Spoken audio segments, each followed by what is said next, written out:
Hey guys, so today I have a treat for you. I've been making a lot of videos on how to play D&D. I've been mostly just talking about the fundamentals, sort of getting in depth in how to create a character and how to cast spells and all that kind of thing. But I figure the best way to learn how to do something is to watch somebody do it. So in this video, I got together with my brother-in-law and also another friend of mine who has his own YouTube channel, Shane Morris. I'll link his channel down in the description if you want to check him out. He does kind of a lot of sort of short form sketch comedy and sort of personal vlogs, that kind of thing. Definitely worth watching if you're into that. This video is going to be edited down. The session itself was, I think, 3 hours and 15 minutes, something like that, pretty long. But I edited it down to 40 minutes, so you kind of get an overview of how the game works and all just kind of the basic flow of the game all in one short video. I mean, 40 minutes isn't that short, but, you know, compared to 3 hours, it was the best I could do. If you are interested in watching the full playthrough, I'll leave a link to that video down in the description as well. Anyways, without further ado, let's jump into it. Mark, your character, Griffin Huffleclaw, is making his way on a leisurely stroll through the woods. It's evening, the sun's setting, and the birds are singing. It's a nice day. Suddenly, you hear a sound. It sounds like a cry for help. Help! Help! I'm upside down for some reason. I'm not really enjoying this. Help! Completely upside down. Not just like a little, but all the way upside down. Help! Shoot. That doesn't sound too good. I probably wouldn't bother to help if they weren't completely upside down. Griffin, go ahead and make a perception check to see if you can find out where that noise is coming from. I will make a perception check. You are able to easily discern where the noise is coming from. It's over here. I'm by the large tree. You kind of run through the trees a little bit, and you see the form of a man, seems hanging from the branch of a tree in a snare. I'm in a snare. Hanging from a tree, you see upside down. Doran the Explorer he's just hanging from a tree upside down, way up here, maybe up here, and that's what you see. You're looking up and you're like, oh man, that guy's upside down, all the way upside down. Doran the Explorer is dressed in kind of like explorer robes. He's not like fancy dressed. He looks like kind of like a ye old Indiana Jones, but no cowboy hat. Even if he had it, it would have fallen off because he's upside down. Doesn't look like he has a lot of possessions, but just a half-elf explorer hanging from a tree. All right, and then Mark, could you describe what Shane sees as, or rather what Doran sees as you come crashing through the trees? Right. Griffin comes barreling out of the woods there, and he is a soldier, pretty through and through there. So he is wearing some chainmail armor, a lot of leather accessories, leather pants. He's got a giant axe that he's carrying, a two-handed axe, and a javelin strapped to his back. He's got long flowing brown hair. Looks like he's seen a fight or two in his time. And as all people with long flowing brown hair have. Indeed. Head and Shoulders shampoo commercial. Okay, so Mark, what are you going to do then? Is he all the way upside down? Oh, all the way upside down. Look how upside down. He's currently hanging from one leg by what looks to be a large game snare. Sort of like a rope trap that's attached to the tree? Yeah, he must have stepped in it at some point, and now it's kind of just wrapped around his ankle, and he's dangling with his other limbs sort of flailing about. You heard up there. So I just saw this large soldier with a giant axe barreling towards me through the trees. I'm just like, no, you know what? I think I'm fine up here. I'll just wait for the next person to come on by. I'm sure it won't be long. They probably don't look like they would eat me. So I'll just figure this out. Do I believe him? Make an insight check. Check. Really, I'm great up here. It's a nice view. There would be our insight. Sweet. Okay, 16 is pretty good. So Shane, does he believe you? Maybe. There's a lot of blood rushing. If you would like him to not believe you, then make a deception check. Otherwise, let him know if you're trustworthy or not. I think Doran kind of looks around and he's like, realizes that there's nobody else coming to this secluded forest. And even though this guy is scary looking, he doesn't try to deceive him. Okay. At the risk of getting killed. All right. In that case, so Doran believes him. You can believe him. All right, friend. Well, I think I'll help you out there. Oh, really? Sure. Just hold still. And so Griff, he's used to smashing stuff. That's how they know how to get a man down from a tree. He's gonna try to throw a javelin to. That's I don't think this is a good idea. All right, I am highly trained. All right, make a javelin attack. Javelin attack. 27. Yeah, that hits. 20. You throw your javelin, and just where the rope is going over the branch, kind of supporting his weight, you manage to actually embed the javelin in that branch, severing the rope, and Doran comes crashing to the ground. You fell about 6 feet or so. Make a strength saving throw. Gotcha. It's not. It's not high enough for me to use feather fall. Let me find. Where are my saving throws at? Watching him fall and thinking that maybe it would have been a good idea to try to catch him. Strength saving throw? Yes. Oh gosh.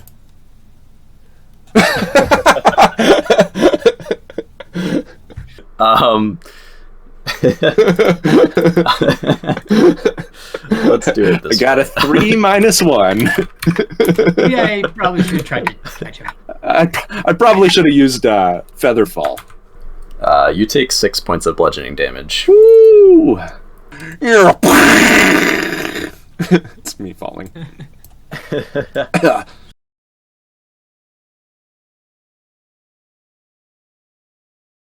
You guys actually notice in the trees, kind of lurking in that gateway area, the form of what you would describe as a man, but much taller than a normal man. And as it's sort of moving and watching you, it sort of turns sideways and you see what looks like the body of a horse. Oh. And his torso is sort of stuck on top of it. How did we not see the horse body when we first looked at him until he turned? It's interesting. Oh, there's so many horsemen. Well, should we try to make contact? Yes, but you go first. I'll make contact from a little further away. That makes sense. I'm more of a watch people do the thing type of guy. That's fair. All right. Question: Have they spotted us yet? Yeah, they are looking directly at you. The two of you haven't been the most quiet of adventurers. It's fair. All right. Griff is going to address them.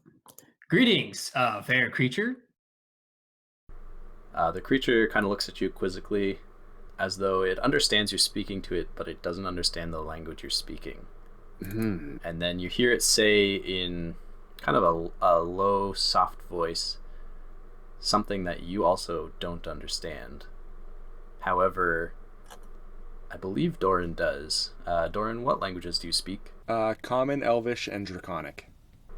Yes, so you hear in Elvish, what is it you seek? My ears perk up, and I relay to Griffin. I'm like, Griffin, they're speaking Elvish. I don't know if you've noticed or not, but I'm a half elf. And then I yell over to these guys. I'm like, we seek a large temple. We're looking for fun and good times, and we heard the temple is where it's at. Fun and good times is not what you will find at this temple. What will we find? We are the guardians of the temple. What will we find? We do not let any pass for frivolous reasons. It's not what you describe to me your idea of fun and good times, and then I'll describe my idea of fun and good times, and maybe there's just a communication error. I'm only half elf. Griffin has no idea what they're saying to each other, but he's getting the feeling that Doran's not really sophisticated. The centaur is kind of looking down upon you, and he actually starts to come a little closer. And he's sort of looking at you with narrowed eyes. My idea of fun and good times is when the temple was functioning as it should, and those barbarians were not desecrating it.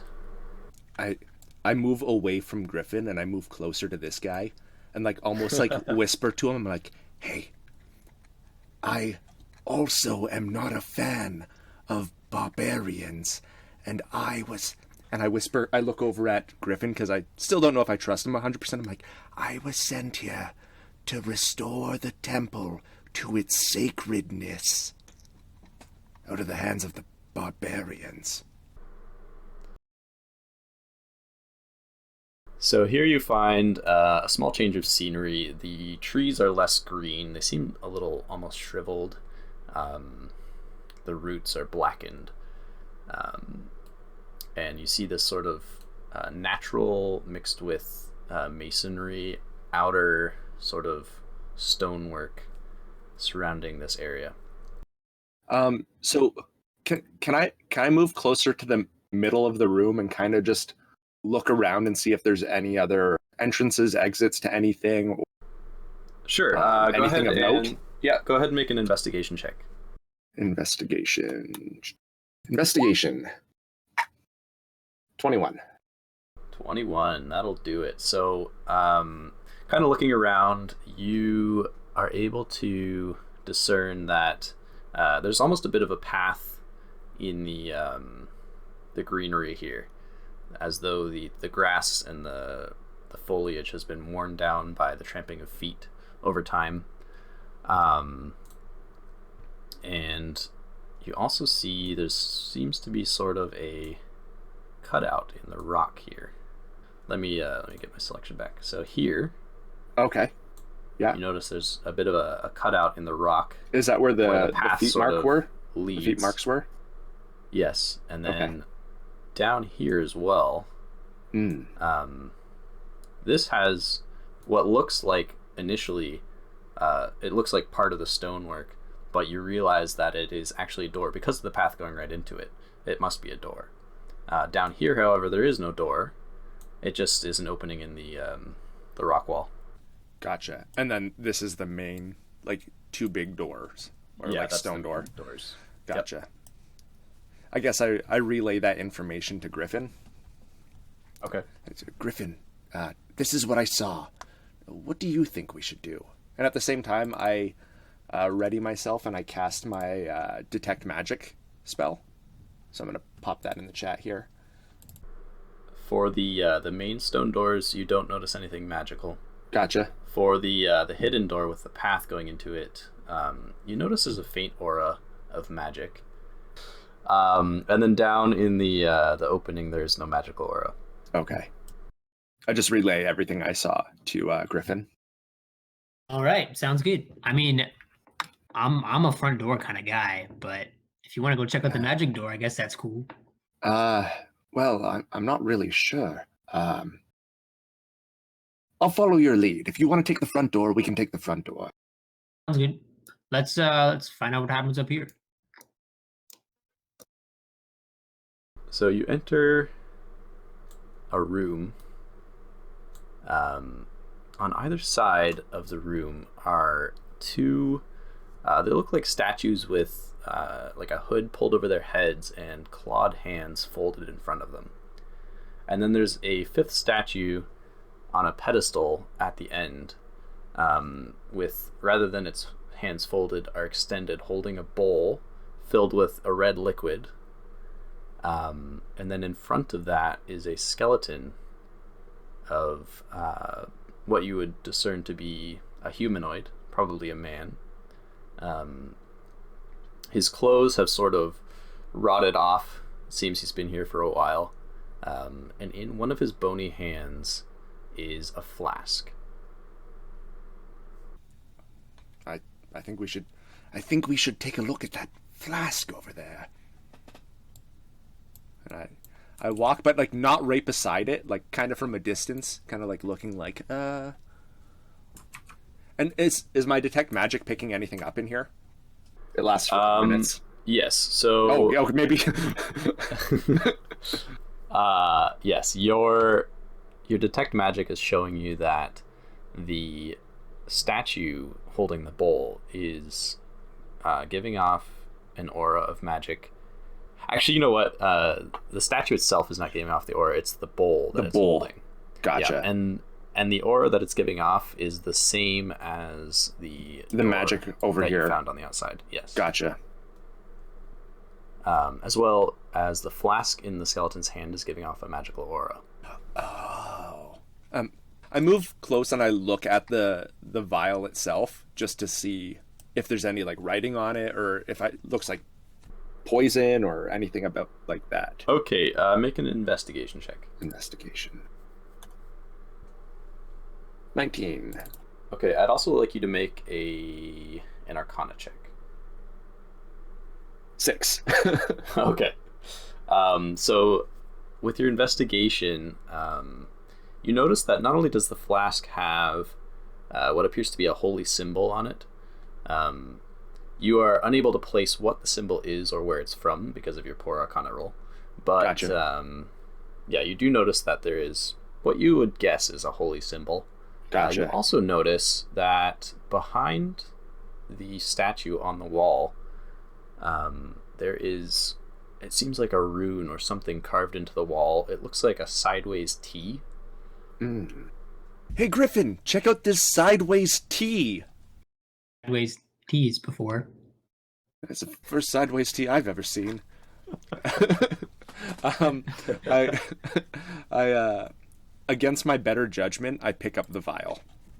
Okay. You pick it up, and you can kind of hear the fingers sort of cracking as you you disturb the skeleton that's been there for this is disgusting. Probably 70 or 80 years at least. However, the vial is surprisingly clean. There's no dust on it somehow. Okay. And nothing else happens. Cool. I just put it like in a satchel, like, and then I like wipe my hands off on like Griffin's clothes, whatever little bit of clothes he's wearing. I'm like, oh, this is disgusting. Well, I'm just glad you didn't drink that.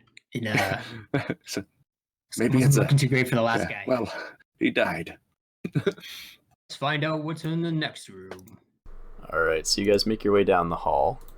I'm going to go ahead and show you the two halls. So at the end of the one to your right currently is a stone door. And at the end of the one to your left is what looks like a hallway that slants off and a doorway to the right. Okay. Before we go fully into the hallway, I'm gonna use one of my cantrips. Where is it? Okay. Mage Hand, and I'm gonna use it to just kind of like go over to this bowl here, and just kind of like rustle around the bowl and see if anything happens. Okay, so as soon as you touch the bowl, you hear what sounds like a grating, and you look behind you, and you notice the two statues. Have the hoods have come back, and you realize that they're actually wings. Oh. And as the clawed hands kind of unfurl, it leans forward with a snarl, and you recognize these as gargoyles. And the two right next to you have also come awake. The one on the podium is still a statue. Uh-oh. How big are they? Can they fit through this hallway here? Yes, they can. They're medium creatures. Crap. I would like you guys all Yeah, to roll they- initiative. I was Initiative. going to ask if they noticed us, but they probably. As this is happening, I use the mage hand to just splash around in the bowl because I'm frustrated. It's just splashing. Wait, sorry, around you're there. you're just splashing around. The Okay. mage hand is now because it's mad. It's like throwing the water everywhere. It's not water; it's blood. It's throwing the blood everywhere. Oh, nasty. It's mostly dried, but the Initiative. small amount that is still liquid is Perfect. splashing. Okay, so Griffin, you are up first. Alrighty. Well, Griff is going to jump into the one up here onto his right, and he's going to have his great axe pulled out and swing it away right at the gargoyle. Okay, go ahead and roll for a hit. 8 doesn't Ouch. hit. Ooh. Yeah, that's a natural one anyway. Oh, it's a natural one. 7. Looking Okay, slightly embarrassed. He hangs his head in shame. I lean over to him. I'm like, we've both made terrible mistakes in this last minute.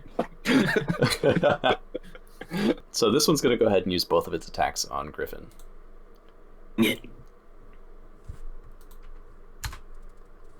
It rolled a 13 and a 6, which both miss, I believe. My armor class is 17. Perfect. Okay. This one here is going to come around and take both of his attacks against Doran. Okay, give me 1 second. I might roll a reaction on it. Okay. It rolled a 13 and a 20. How much do I take? You take 5 points of slashing damage. 5. Gotcha. Cool. Okay. Now this gargoyle here is going to move in, and he's going to take 2 attacks against you, Shane. Gotcha.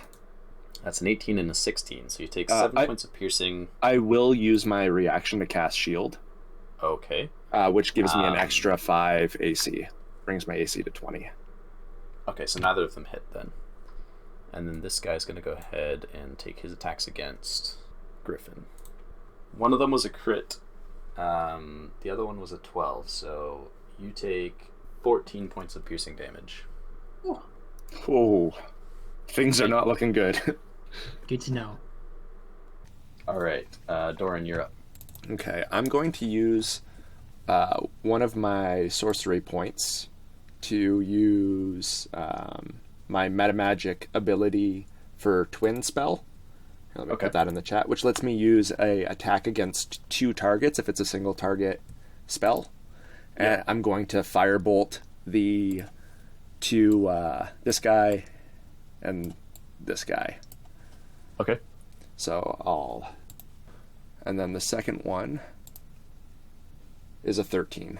I don't know if that hits. The 26 hits, but the 13 misses. Okay. He didn't die. He did not die. Oh no. He doesn't even really look phased, to be honest. Uh-oh. The fire kind of bursts out from your hands, and he looks down at it and kind of gives a little smirk. And As my And bonus looks back at you with his steely gray eyes. my bonus action, I look at Griffin and I'm like, I don't know if this is a good idea, but I take the vial out of my pouch. Okay. I'm just nervously holding it for a minute, All right. just for right now. Okay. Then if that's it, Griffin, you're up. Right. Griffin, after getting smacked with a pretty tough hit there, seems to have kind of woken up, and a big grin just comes onto his face, and he just looks like he's in his zone. So he's going to use his action surge, so he gets a bonus 2 actions this round. Okay. So I can make 3 attacks. Okay, go for it. So I'm gonna attack the first one on my right with my axe. 9. 9 misses. All right, so I'm gonna swing again. And 24. Yep. Okay, so that does 5 points. Okay, so you swing your great axe into the creature's abdomen, and you just hear a sickening thud. It's almost like as though you had just hit a rock with your axe, barely cuts into the gargoyle's flesh. So I'll just tell you that your great axe, they have... It's not immunity, it's the other one. Resistance against your great axe attacks. Ooh. So that does 2 damage. Yikes. All right. Well, that definitely puts a damper on his mood. He looks a little frazzled as smacking his stone statue with an axe doesn't really seem to help. So, he's going to... I still have one more action. So we'll back into the corridor, I suppose, and risk whatever attacks of opportunity they get. Yeah, there's going to be 3 attacks of opportunity against you. Gosh. I do it anyways. That's right. Go down this hallway here. They rolled a 10, a 6, and a 19. So for the 19, you take 7 slashing damage. Okay. And say, I think we should get out of here. All right. It's the gargoyle's turn next. Oh, no. The 2 that were fighting with Griffin are going to...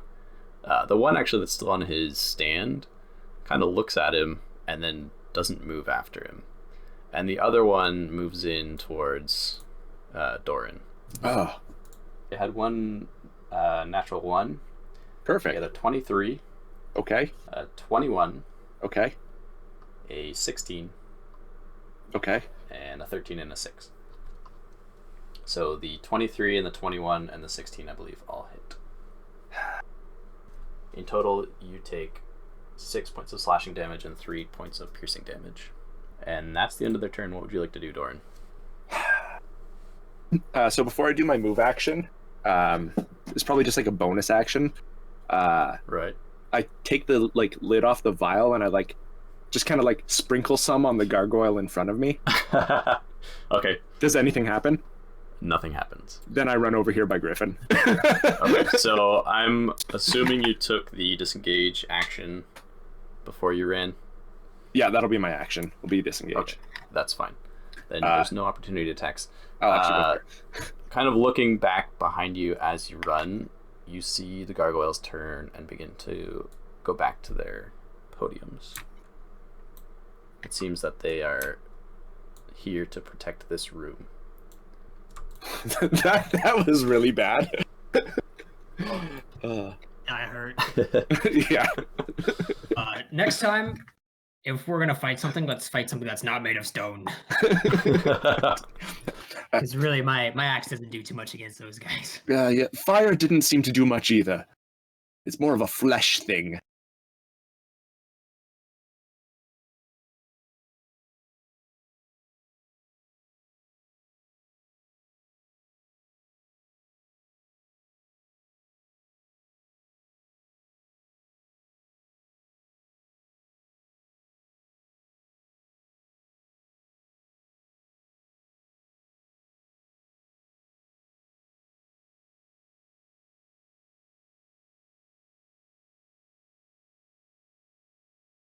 Sounds good.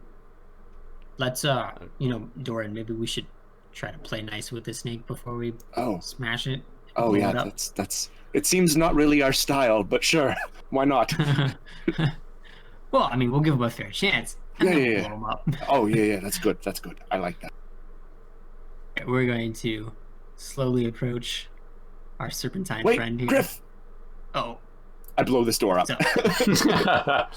Okay, so as you guys were coming into the room, the serpent has been waiting for you, and it slowly raises its head as you enter and begins watching you again. As you go over to below the door, you see it kind of recoil as the sound hits it. The snake does? Yes. Yeah, Doran, I don't know if it liked that sound. I don't think so either. Is that a chest in that room? As you're beginning to look inside, you hear a voice. It's ethereal, and it seems to be coming from the snake's location, but you don't really see its mouth moving. And it just says, "Why are you here?" Griff, are you hearing that as well, or did I take something? Does Griffin hear the voice as well? Yeah, you both do. Yeah, Doran, I heard that. Okay, And so I'm either... gonna address the snake and say, Snake, we heard there is some barbarians making trouble up here. Is it you? I do look There like are many beings who are making trouble these days. You seem to be the ones causing trouble at this particular moment in time. Well, considering we just blew up a door. Yeah, he's kind of got a point. Is this your door? I asked the snake. Like, you're not really human-shaped. I didn't think it was yours. I have been tasked with the purpose of protecting this temple. It is not my door that you have blown up, but I am responsible for its well-being. But who's ruining this temple, then? I mean, aside from us, obviously. But, I heard there was... Like, there's a lot of blood around here. There's a lot of beds and no people in here. I heard it was pretty banged up in this place, you know? Like, all witchcrafty and stuff, you know what I'm saying? I think I understand. There is a small group of barbarians who have been desecrating this temple for several years. They have been unwelcome. Are you here to take care of them? We haven't seen these barbarians, but yes, we would love to take care of them. Take care of them right upside the sides of their heads. That's good that you clarified. I wasn't sure if you wanted to take care of them by feeding them and Oh, no. meeting their basic needs. No, absolutely not. But now that you have clarified, everything is clear to me. I shall let you proceed. And the snake slithers into a hole behind one of the statues that you didn't see when you first arrived. Its long form slowly receding until it's probably about 20 feet long, and as the tail slithers into the hole, you are now left alone and in silence. Just the sound of the torches flickering behind you. Griff? Oh, that was weird. Yep. Well, I guess we probably should have asked it where the barbarians are at. Yeah, that would probably have made sense. Slowly approach where the snake was at. Okay, as you make your way up to the circle, you notice 3 interesting symbols that match. A sideways T, a triangle. I check them out. Okay. Make an Arcana check. My strongest check. 24. Oh, nat 20. Yeah. Okay, so immediately, of course, recognizing that these are the same symbols you found on the walls, you also see that each one seems to be positioned in front of one of the 3 statues. There's also writing around the ring on the floor, and it's in an ancient language that you are not familiar with. Although, as you pointed out to Griffin, he recognizes it as Draconic. Actually, you probably I speak too, Draconic, don't you? yeah. There you go, both of you do. So yeah, you do recognize the script. The script is not only Draconic, but it is much newer looking than the circle itself. It seems it was engraved somewhat recently. But the script says, essentially, the blood must be cleansed with holy water. I take my flask of water and I pour it on the blood. Okay, which statue are you doing? Are you doing the circle? Oh, I was doing the circle. Okay. But maybe I should do a statue. So you pour it on the circle, and it sort of lights up with a faint glow on the lines, but nothing else happens. I pour some in this bowl. Okay, so that as you pour it, you see the statue's eyes light up, and then the bowl kind of like raises up above your head and pours out what was in it. And it was initially filled with blood, Oh, but after you pour the holy water in, as it dumps out the contents, all that comes out is crystal clear water. oh, That worked all right. nice little shower. I do that for this one Okay, and the same thing happens. and this one. And again, the third statue pours out its bowl of water, and it all sort of pools together and flows onto the circle and then down the steps, and it cleanses all the blood that was on the floor. Check it out. Huh, that's crazy. I very quickly run back and I pour some in this one. Okay.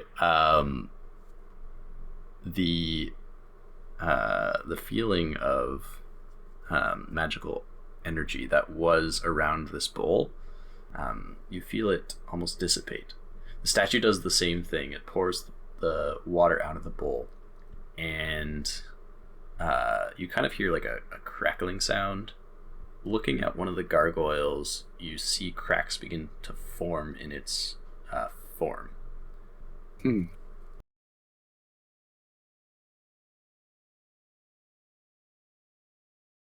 Those things.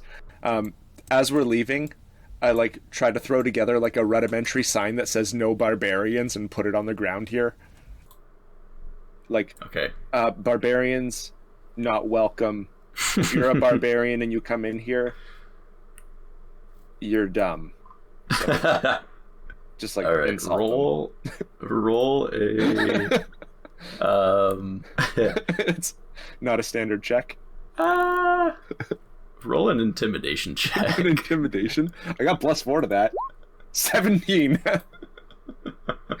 Okay, so you carve the words quite clearly in bold letters, and as Griff comes out and looks at the message you've left, he kind of like is scared for a second.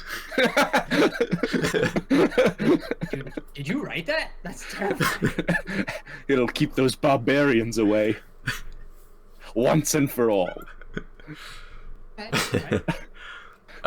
As you guys come down the ramp, you notice there's a group of 5 halflings covered in animal fur just looking at you with their axes drawn and mean grimaces on their faces. The first thing I do is point at my sign. I point at my sign. The one that's in front seems to be the leader, and he steps forward and kind of squints at it, and then he's like, "Ah! Where did that come from?" It's, you don't want to know. I start to walk away. As you do, the barbarians begin to file in and block your way, I write another brandishing their axes. I write another sign on the ground in front of me that's even more intimidating. Okay, as you stoop down to begin writing, the leader says, "What are you doing there? So, like, Cease and desist!" don't worry about this. You know, Doran, I'm not sure this is the best time to start writing. Before you're able to get like two letters written down, he rushes at you headlong. Dude, And don't. makes and he makes actually he's going to go reckless. Yeah, so he gets advantage on all melee weapon attack rolls for this turn, but you also get Gotcha. advantage against him. Gotcha. Well, For his action, he is attacking you with his hand axe, and then as a bonus action, he is using his other one to attack you. So the 22 hits, I believe. yep, I'll cast shield as my reaction.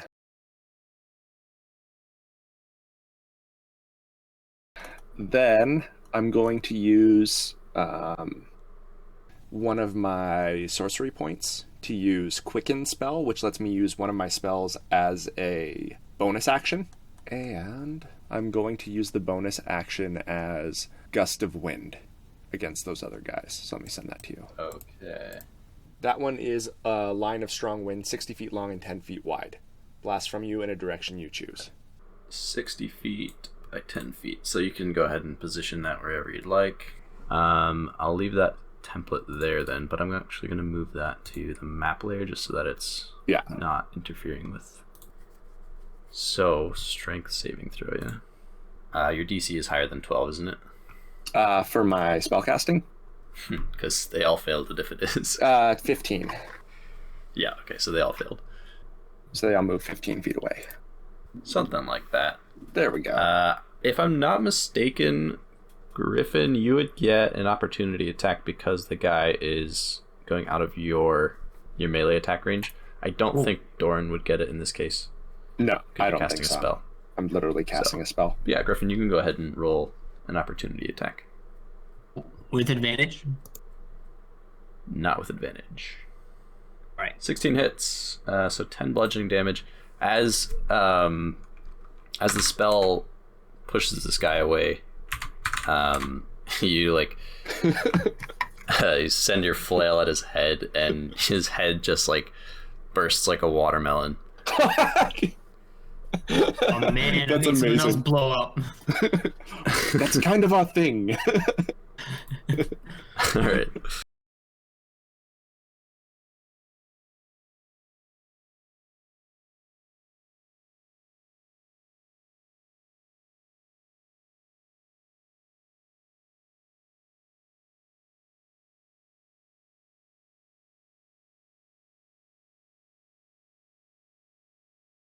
Anyways, that's all I have planned for you guys. That was so much fun.